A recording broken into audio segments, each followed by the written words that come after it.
या ठिकाणी सकल ओबीसी समाज नांदेडच्या वतीने जिल्हाधिकाऱ्यांना निवेदन देण्यात आलं।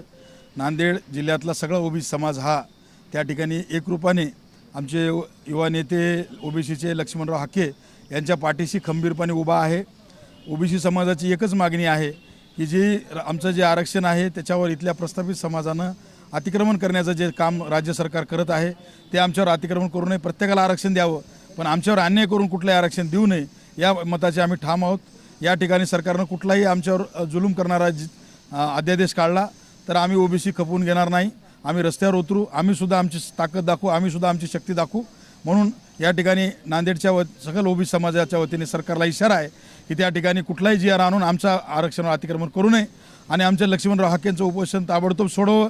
जे काही त्यांनी लेखी मागितलेलं आहे ते त्वरित सरकारनं आमचं आरक्षण सुरक्षेचं त्या ठिकाणी कुठलंही अतिक्रमण करणार नाही असं लेखी जे हाके साहेबांनी मागितलेलं आहे ते त्वरित द्यावं आणि त्या ठिकाणी त्यांचं उपोषण सोडावं। त्यांच्या जीवाला काही धोकापत झाला तर महाराष्ट्रातला ओबीसी स्वस्थ बसणार नाही। होश में आओ, होश में आओ, होश में आओ। अजित पवार सरकार होश में आओ, होश में आओ, होश में आओ। शरद पवार होश में आओ।